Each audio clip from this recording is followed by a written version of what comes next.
Look at a map of the Western Hemisphere. Focus on the Caribbean. You see that long, slender island, arching like a blade between the Gulf of Mexico and the Atlantic. That is Cuba. For centuries, it has been the undisputed key to the Americas. For the United States, Cuba isn't just a neighbor. It's an obsession. It has been a fixation that has driven American presidents to the brink of nuclear war, inspired covert operations in the dark of night, and fueled a diplomatic standoff that has lasted longer than the lifetimes of most people living there today. Today, we are at a crossroads. As tensions flare in 2026, we have to ask, how did we get here? Why is it that, despite the fall of the Berlin Wall and the shifting tides of the 21st century, this 90-mile stretch of water remains the most contentious border in the Western world? To understand the tension, we have to look back to the early 1800s. Thomas Jefferson, one of the founding architects of American democracy, famously called Cuba the most interesting addition which could ever be made to our system of states. He wasn't talking about culture or tourism. He was talking about gravity. In the eyes of the young American Republic, Cuba was the apple severed by the tempest, an island that, by the laws of nature, would eventually fall into the American lap. Throughout the 19th century, the United States saw Cuba through the lens of manifest destiny. The southern states in particular looked at the island with hunger. They saw a vast, fertile territory perfect for expanding the slave economy. This culminated in the Ostend Manifesto, a secret plan to seize the island from Spain by force if they wouldn't sell it. But it wasn't until 1898 that the opportunity finally came. The explosion of the USS Maine in Havana Harbor was the spark that lit the fuse of the Spanish-American War. When the dust settled, Spain was out and the U.S. was in. But the U.S. didn't just walk away. They inserted the Platt Amendment into the new Cuban Constitution. It was a legal shackle, a provision that granted the United States the permanent right to intervene in Cuban affairs whenever they deemed necessary. Cuba was independent, but only on American terms. For the first half of the 20th century, Cuba became the ultimate offshore playground for American capital.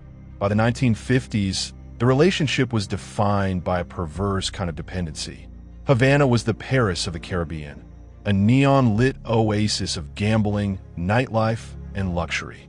But beneath the surface of the rumba and the casinos, a rot was setting in. The sugar industry, the lifeblood of the Cuban economy, was largely owned by American corporations. The political scene was dominated by Fulgencio Batista, a strongman whose regime was, for all intents and purposes, a client of Washington. The U.S. looked at Batista and saw stability. The average Cuban looked at Batista and saw a foreign-backed tyrant. By 1958, the inequality was staggering. The wealth generated by Cuban soil was flowing north, leaving the local population with nothing but the scraps. A revolution wasn't just likely, it was inevitable. And when the bearded rebels led by Fidel Castro marched into Havana on New Year's Day 1959, they weren't just ending a dictatorship. They were declaring war on the status quo. The honeymoon between Castro's revolutionary government and Washington lasted exactly about 5 minutes.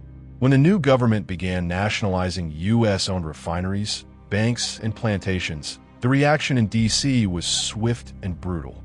The trade quotas were slashed, the embassies were shuttered, and the economic war began. Castro needed a protector. He found one in Nikita Khrushchev's Soviet Union.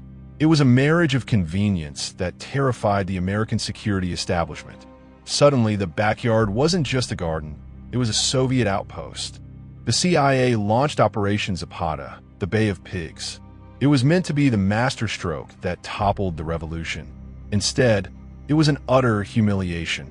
It forced Cuba deeper into the Soviet orbit, and it set the stage for the most dangerous 13 days in human history.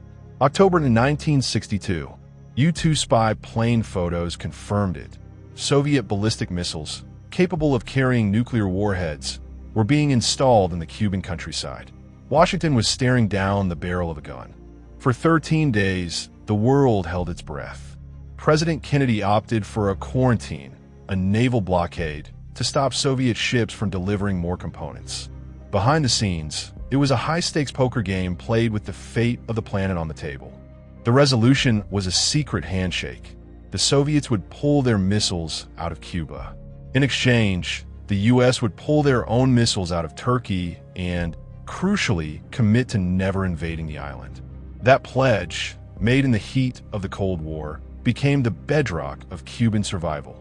But for the U.S., it was a festering wound, a constant reminder that our problem had been contained but not solved. For decades, the relationship entered a deep freeze. It wasn't just a trade embargo, it was a total containment strategy. Washington believed that if they squeezed hard enough, the revolution would simply wither away from lack of oxygen. Throughout the 70s and 80s, Cuba became an active player on the global stage, punching far above its weight. They exported their ideology to Africa, sending thousands of troops to Angola, and became a central figure in the non-aligned movement. For the U.S., this was proof that the Cuba problem wasn't just about an island. It was about a virus that could spread throughout the global south. Then came the year 1991. The Soviet Union dissolved. The subsidies, the cheap oil, the guaranteed markets, they all vanished overnight. This was the special period. Imagine your country's economy contracting by a third in less than 24 months.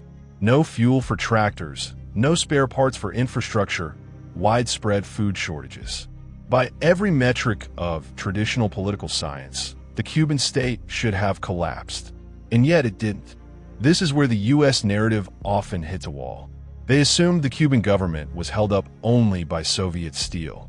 They didn't account for the survival mechanisms of the state, or the way the U.S. embargo itself became a convenient tool for the government to blame every failure on an external, Yankee enemy. It was a vicious cycle. The harder the U.S. pushed, the more the Cuban state demanded national unity to resist.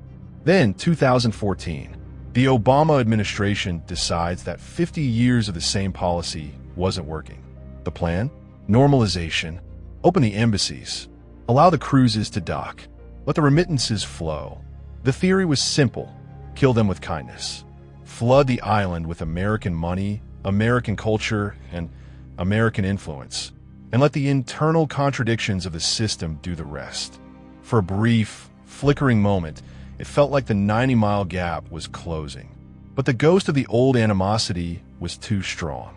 By 2017, the political winds in Washington shifted violently. The policy was gutted, reversed, and rebranded. The goal shifted from engagement back to maximum pressure. The logic of 2014 had been replaced by the logic of the Cold War. The U.S. began treating Cuba not as a potential partner, but as a hostile theater of operations that needed to be neutralized. Why does this matter in 2026? Why are we still talking about a small island in the Caribbean when the world's attention is fixed on the South China Sea or the Straits of Hormuz? The answer lies in a map. Look at the Caribbean basin. It is the transit hub for the Panama Canal. Almost everything flowing from the Atlantic to the Pacific, the raw materials for the modern world, the energy that powers our cities, passes through these waters. Cuba sits right at the mouth of the Windward Passage, one of the primary shipping lanes for the Gulf of Mexico. If a power hostile to the United States controls that island, they don't need a massive navy to cause chaos. They just need to be a nuisance. They can monitor traffic, they can signal to other great powers, and they can project a permanent warning to the U.S. Navy. In the eyes of modern Pentagon planners, Cuba is a strategic sentinel. As long as the government in Havana remains defiant, and as long as they maintain ties with rivals like Russia or China, that sentinel is effectively enemy radar located within an hour's flight of the Florida coast. Which brings us to today. The Venezuela Playbook is now being tested on the island. The U.S. is using an oil blockade, the single most effective weapon against a nation that can no longer feed its own power grid.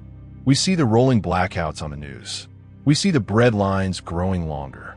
We hear the rhetoric in Washington turning from diplomatic pressure to national security necessity. The administration argues that the Cuban regime has finally reached its breaking point. They claim the island is a failed state that represents a danger to regional stability. But there is a massive, uncomfortable question hanging in the air. What happens the day after? If the government falls, who fills the void? Is there a democratic transition waiting in the wings? Or is there only the potential for a humanitarian catastrophe that forces the United States into a messy, long-term occupation of a country that hasn't forgotten the lessons of the Platt Amendment? This is the central dilemma. The United States has the power to break Cuba, but does it have the wisdom to rebuild it? The story of U.S.-Cuba relations is not just a story of two countries. It is a story of how a superpower handles its own backyard and the limits of power itself.